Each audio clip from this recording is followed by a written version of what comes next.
I'ma wage war. The peace, cause these hands is what you came for. Never gonna leave, even though it's what I'm blamed for. Should've never let it jump off them chains, dog. About to run a fade off top. What's going on, DSG? It's your boy Don Bradley back at y'all another video. Today we got the worst types of characters 2. Olamasama, you know what I'm saying? We're gonna see what's up. Did we react to the first one?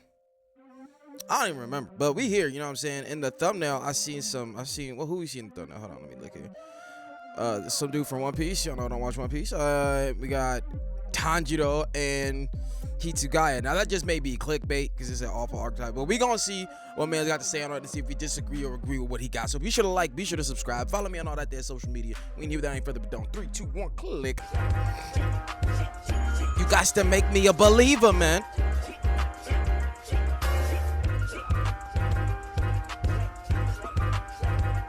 So a long time ago, about 2 months before the Super Bowl, I talked about some of my least favorite character tropes, mainly keying in on 3 archetypes: the pervy character, the overpowered side character, and the pathetic character. But since I'm a human with a lot of hate in his bones, in today's video, I'll be going through some more character tropes that really get that vein in my forehead bulging. But first, it's imperative that I say this now: I don't hate all of these tropes equally. My issues with the character can range from small issues to fundamental problems with the character archetype. With that being said, the first type of character I want to talk about is the pure-hearted character, and I'll admit, this one is a bit nitpicky.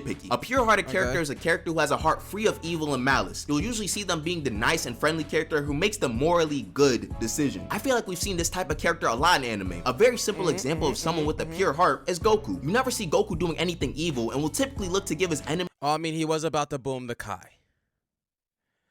Let's not forget that when the Kai tried to step between him and Vegeta, he was about to boom the Kai. Okay, he's had at least a moment.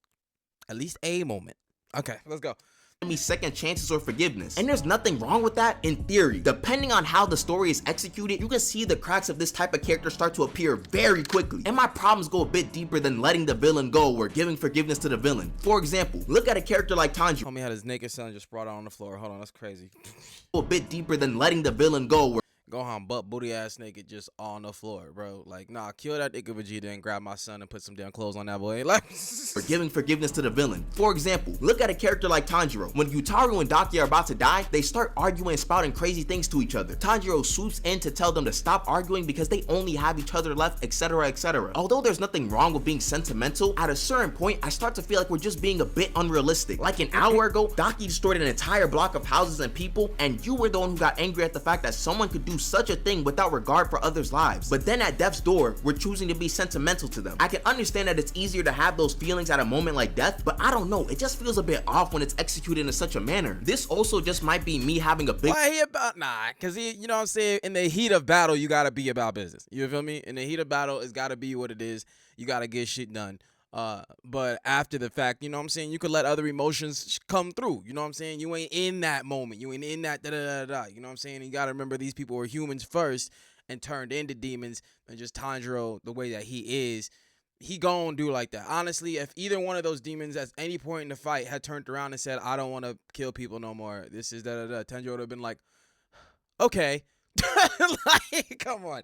Bigger problem with Demon Slayer as a whole. The demons we see murking a bunch of humans will probably have some sad backstories, but they just don't feel strong enough to give someone a reason to empathize with. And sometimes my arguments aren't worded the best, so let me say it like this. Let's create some sort of spectrum for why some antagonists are evil. We'll have the villains in Naruto on one side and the villains in JJK as the other side. For Naruto villains, a lot of them have very thought out reasons for why they do what they do and constantly have monologues to their philosophy. Although their logic might be backwards like Madara and Pain, it's very apparent that they are the way they are because of the world that they came from. This makes it easier for someone to attempt to empathize with someone like that despite their actions being so bad. Now let's look at JJK villains. A lot of the I give my man credit for that. Like Naruto, they did a good one writing their people, bro. But let's go. Antagonists we see doing evil things are either just doing it just to do it or are fundamentally born from negative emotions, inherently making them evil. Sure, they'll have a monologue about why they do the things they do, but there isn't much reason to empathize with someone like Sukuna because a lot of the things he does are simply self-indulgent. Demons in Demon Slayer feel like they're trying to be more like Naruto villains, but end up coming off as JJK antagonists. Like, whoa.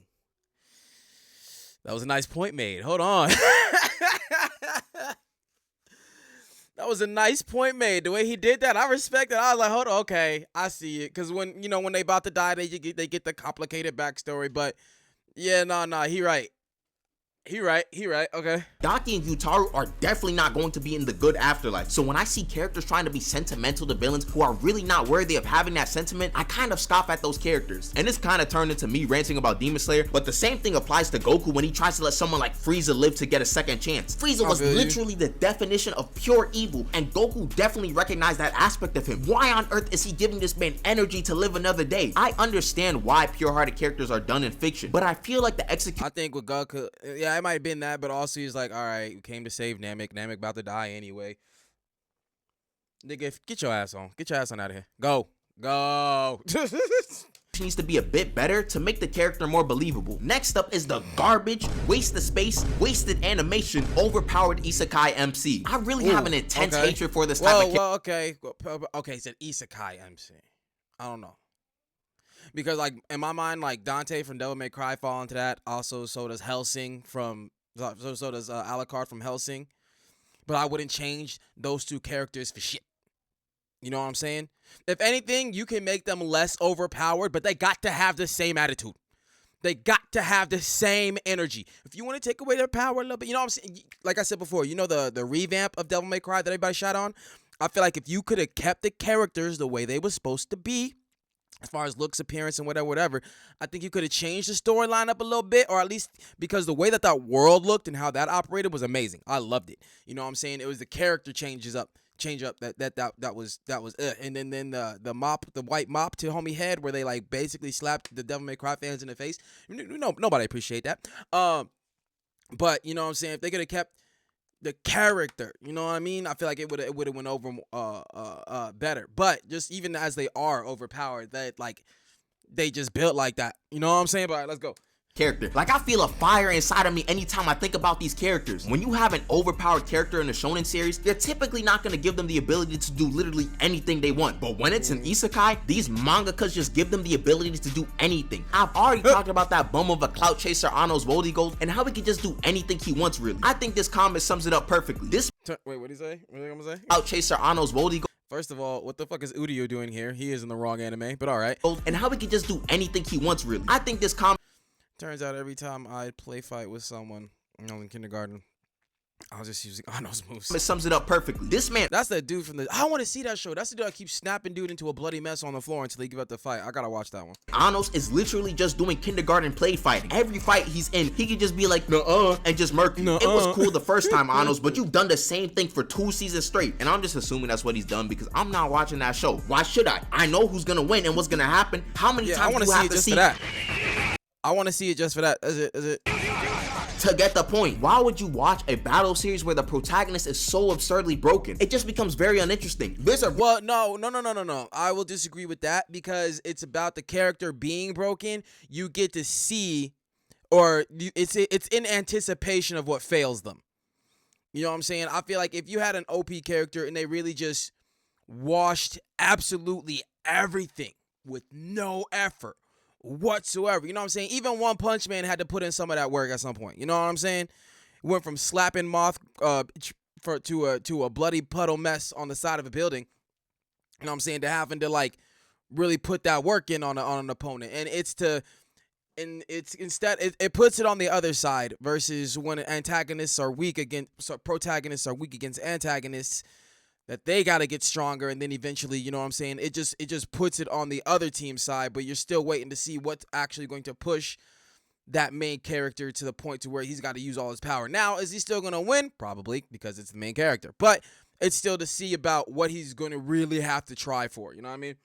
Reason why being called an isekai MC is an insult. They tried to give my boy Yuta these allegations because it just seemed like he was too strong and it was getting boring. These isekai MCs also just be infesting these anime sites with their series. Look at this one, In Another World with My Smartphone. Like, look at this bit. Let me calm down. Oh, man, this guy is a god. Not joking, he's a god and can do all sorts of magic and other BS, and he has a smartphone and whatever. And that's another thing. They always use the magic route to allow these MCs some BS abilities. Like, they'll casually have some time spell that reverses everything, or perhaps an instant death spell that murks someone on contact. Then there'll be some demigod, demon, or demon demigod that makes them even stronger. Are we not exhausted of this yet? I'm really sorry if this is someone's favorite anime. You may have watched it when you were younger and I'm just slandering it like crazy. I'm also sorry that you haven't found something better than this series. At the very least, from my understanding, the story isn't fully battle focused, so you won't have a caveman plot of the MC just running through everyone. Long story short, all these guys are the same uninspired, bland character that would just be using to everyone. Long story short, all these guys are the same character. That is crazy.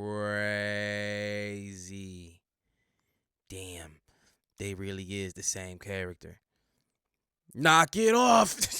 all these guys are the same uninspired, bland character that would just be using the debate to say that they can beat Goku. I hate them. For the next character type, I want to talk about the gifted characters / prodigies. In a vacuum, these types of characters are typically fine. They demonstrate the potential to be really strong and are usually relatively young, making them more relatable to the younger audience. However, the discourse around these characters has got to be the most frustrating thing imaginable. The conversations around the gifted character revolve around two topics. Topic 1 is that the character is overrated by everyone and is just a potential man. Topic 2 is that the character is secretly the strongest thing imaginable and just needs to realize their potential. And spoiler alert, both sides are equally annoying. First off, the discussion about being a potential man can get dragged really quickly. There are some cases when the character is genuinely overrated and glorified for contributing very little to the story, but it gets to a point where people make false you see, he put Itachi up there. I don't know. Itachi was that guy. I ain't gonna hold you. genuinely overrated and glorified for contributing very little to the story. But it gets to a point where people make false narratives about a character always losing, when in reality, their record isn't as bad as people say it is. You really can see how biased people are when you ask them questions. I don't think Megumi was about losing. It was just how willing Megumi was to throw his life away. You know what I'm saying? That boy's ready to bust out Maharaga on everybody. And then he ends up doing it on a fodder bad guy. But okay, we move. About a character like Toshiro. Toshiro is one of my favorite characters in Bleach, so obviously I'm going to defend him. But objectively, this guy don't even be getting crazy L's. He lost to Aizen twice. Whoop-de-doo. Basically, everyone lost to Aizen, but they'll use the losses to really drag his name through the mud when he ain't even lose that much in the series. Now I gotta hear how Toshiro is just a potential man, when in reality, he shouldn't even be considered in that realm. Then there's the other topic of discourse, actually overrating the character because of their potential. This is when the discourse becomes so short-sighted that people believe a character has done more and can do more than they are actually capable of. Characters like Shisui suffer from this. I've already gone to Shisui a lot on this channel, but let me give you the gist of what I've said already. Some people will talk about him like he's some god of the Naruto world and how his Kodo and Matsukami is so broken and yada yada yada. And sidebar, a lot of the time a character doesn't get much screen time but demonstrates a strong ability, fans will tend to just run with the limited details of the ability and start theory crafting nonsense that is not possible in the slightest. It also doesn't help how a lot of these characters get written out of the story early, so we can't really put a cap on how strong certain characters could have been. Like, you know what? I will say that is the cap. They are written out of the story because they are too strong, and if they were a part of the fight later on, there would be no fight, so they have to get out of the story to make things make sense later. You know what I'm saying? I feel like that's what happens with characters like Shisui. That's what happens with characters like Itachi. You know what I'm saying? That's what happens with characters like Minato. You know, these characters are strong. They move like that. They just do. You know what I'm saying? The Leaf had broken ass niggas in it, bro. The Leaf had crazy ninjas. Bro, they had to go. They had to go. Orochimaru had to go over there. Tsunade had to go over here. Jiraiya had to go way the fuck over here. He was still like cool with the village, but he had to go over here. Itachi had to go to the Akatsuki. Shisui had to fucking die. Like, come on, bro. If the Leaf Village still had all of them niggas in it at once, there would be no storyline. There would be no storyline. Akatsuki wouldn't be shit. I'm sorry. Like, come on. It had to happen because they are strong. They are like that. These characters get written out of the story early, so we can't really put was about to put his whole village in a genjutsu, my nigga. His whole clan into a genjutsu, my nigga. Like, what? Huh? You know what I'm saying? And he's fucking with shit like what was it? He's got his own little teleportation shit. You know what I'm saying? Just like Minato or whatever. And I don't care who you is, man. Teleportation is broken. Like, I'm not saying you're going to kill and beat everybody with it, but only the elite is taking you. Like, it is what it is. Let's go. Cap on how strong certain characters could have been. Like Ace, he has all 3 types of hockey, a good devil fruit, and was the son of the Pirate King, so he could have had the potential to be stronger than anyone, but he really didn't do much with all of those abilities. Brody was getting flashes of the pearly gates by Blackbeard's punch alone, so it's incredibly hard to talk about him from a strength perspective. Then I'd be crazy not to mention this guy, but Gohan is possibly the biggest perpetrator of having terrible conversations around him. There are many people that will slander him because they think he's a bum because he has the potential to be the strongest but doesn't really do anything with it. Then there are those who will glaze him relentlessly because the series said that he has the potential to be the strongest in the universe. He's become polarizing for all of the wrong reasons. In fact, all of these characters become extremely polarizing in their fan base. It's just tiring to see either glaze or hate for a character you enjoy. And before we get into the next type, So what the fuck are you supposed to do? If it's your favorite character, you gon' glaze. If you don't like the character, you gon' hate. Well, okay, I'll say this. If you don't like the character, you don't gotta hate. But if you like the character, you gon' glaze. Like, what the fuck? Come on. a character, if you're enjoying the video so far and you're new, you might as well subscribe. Anywho, on to the next type of character, which is one I think a lot of people will understand why they're in this video. That is the character who gets power creep. These types of characters are typically the most disrespected in a series, well, besides another archetype that I'll get into later. For those who don't know, power creep is a concept of characters in a series becoming stronger as the story progresses. This leaves characters who are not constantly within the main cast left behind in terms of power. These are the types of characters where you gotta separate the strength level from the actual character and just reminisce on the good times. This character archetype always hits different when I look at characters like Enel, Chad up until the 1,000-Year Blood War, Piccolo before the superhero movie, etc. All of these guys were so cool when they were first introduced. Like Chad was the powerhouse that Ichigo infamously said he couldn't imagine losing. Just off of his initial episodes, I thought Chad would be a big player for the entire series, but then he fought Shinsui and lost. Then he didn't really do much in the Iran. He right. But you also gotta look at the matchup. You gotta look at the matchup. You know what I'm saying? One of the most powerful captains, and at the time, obviously, Chad didn't know that, but Then he became irrelevant for a bit, and now he's just there. Same thing happened to a majority of the Z fighters in Dragon Ball Super. Shoot, even the Buu like the main cast changed. All right, I'll say that the Dragon Ball cast changed. It started to change as the grown-up series progressed. You know what I mean? But that's just what that was. It was really the start of the downfall for a lot of the Z fighters. The Earthlings like Tien, Yamcha, Krillin, and Chaozu got power crept so fast, and now they're just spectators in most fights. The Tournament of Power was cool, but it doesn't compare to how much of a role these guys played in Dragon Ball. Okay, the Tournament of Power was cool, and the reason I respect the Tournament of Power is because it was giving them a little back. You know what I'm saying? It was giving them a little back. You know, the people that you hadn't really got to see get down in a long time. It was giving them something. Now, granted, Yamcha gets zero love, you know what I mean? But it is what it is. But it was giving something back. When I was younger, these guys always felt a bit irrelevant post-Saiyan Saga because I didn't even know about Dragon Ball. Piccolo might be the most egregious case of being power cut because he's such a good character in Dragon Ball and throughout most of Dragon Ball Z. And he was getting fairly good treatment up until the Buu Saga where he was kind of just there to help out Goten and Trunks. And then Dragon Ball Super, he was just non-existent. Like seriously, what did he do in Dragon Ball Super before Superhero? I don't care how random the power-up was, but he needed Orange Piccolo so he could actually be relevant again. It physically pains me to see a character like Piccolo be plunged into irrelevance for so long. Then the villains who get power crept are a different type of pain. And Nell was such a massive threat in Skypiea because of his fruit and observation hockey. But then he got beat by a Luffy with no gears. So the threat that he once had is no longer there whatsoever. It's a very good thing that Oda does not leave a lot of his villains to dry out on the side of the road. So it's possible that he returns later in the story. I think Oda started to lock in after Crocodile because he started to realize he did his character dirty. Crocodile is one of my favorite One Piece villains because he just feels like the perfect balance of everything. He was one of the first characters to defeat Luffy easily and had some really good moments in Alabasta. Like when the elite guard tried to challenge him with the special water that killed them, he just sat there and let nature take its course. I can't put my finger on it, but I just love this moment so much. But then Luffy beat him, which is fine and all, until you realize how early in the story it is for Luffy to be the character on the caliber of Crocodile. A Logia user who's a warlord gets beat in the first major saga in the series. This was definitely a problem that Oda was smart for amending, because if Crocodile just got written out of the story past this point, then it would have easily been one of the biggest fumbles. And that's probably the best way to summarize a character who gets power crept: a fumble. They are characters with the actual potential to contribute more to the story, but are not able to keep up with the story's level of power. How you say chat? Tsundere? Marcus tsundere. Type shit. Oh, wow. That's crazy. As you can tell, the next character we're talking about is an anime classic, a tsundere. To make it simple to understand, a tsundere is basically the personification of the Sour Patch commercials where they're sour at first, but then they're sweet. The whole idea can be fine sometimes when it's just the character being a bit embarrassed at times, but it starts to become really annoying when the entire character's personality is just being angry all the time, and then once in a decade they give So Sakura, you saying Sakura type shit? All right. you a compliment. Like, that's not cute, that's annoying. Can you imagine dealing with someone like this in real life? Someone randomly yelling insults at you 1 second, then the next moment they're asking you to eat lunch with them. That's another thing. The sour side of some of these characters are literally just them hurling insults at people. It's Basically, if you want to pop into a verbally abusive relationship, these are one of the motherfuckers you need to be at.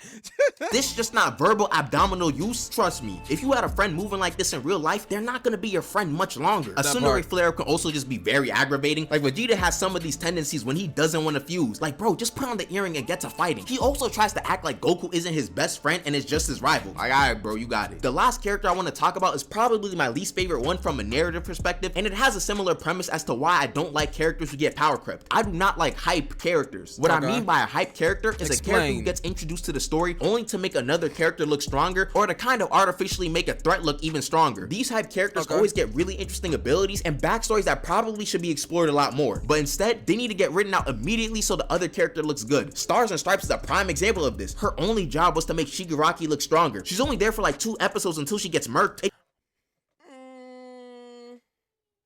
I'ma disagree, because she almost washed that nigga. You know what I'm saying? I feel like a better example of that would be when Hit went up against Jiren. When Hit went up because Jiren actually overpowered the nigga. You know what I'm saying? So it was to give you a better perspective of where Jiren was in comparison to Hit, because the last motherfucker that Goku fought and had trouble with was Hit. And so it was giving you that. This one, it was more Shigaraki winning. Just beat the plot. It was the plot. You know what I'm saying? It was a thin margin. You know what I'm saying?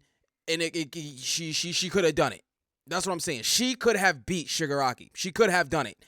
Whereas Hit was not beating Jiren. There was no way. You know what I'm saying? So I feel like that's the difference. But let's go. It just makes you wonder why you even introduced the character in the first place if they'll just be thrown away a second later. It just rarely gives me a good viewer experience. I feel like the only time it was done fine was with Mecha Frieza and King Cold, because it introduced Trunks and presented the androids as an even bigger threat. But even then, Mecha Frieza was just useless, and King Cold probably could have been explored more as a character. If you don't give a solid reason as to why these characters just get folded immediately, then it just feels like a waste of a character to me. You can say it's a waste of a character, but we already knew that a Super Saiyan was going to top these niggas. You know what I'm saying? So the minute Trunks popped on the scene, it was raps. You knew that. But let's go. Thank you guys so much. As soon as you saw Trunks go Super Saiyan, it was raps. Let's go. For watching, and special thanks if you made it this far. Hope you enjoyed the video, and there are still other types of characters I want to talk about, so let me know if you want another part to this video. And also, since it's close to Thanksgiving for my American audience, make sure y'all express gratitude to your loved ones and those close to you. Honestly, even if you're not American, you should try to think about something you're grateful for. I'm grateful for all you guys who have supported me in any type of way and have followed me on this journey. And hopefully you continue to stick with me, even through some of the bumps. With that being said, have a great day. Peace out. Alright, yo, that was dope. When we watched that, dog, here, man's had some valid points, had some things we disagreed on, but majority we had some valid points. This was a good one, so I like this channel. My man speaks, you know what I'm saying? But that's the take. Be sure to like, be sure to subscribe, follow me on all that there social media, and I catch y'all next one, fam. Peace.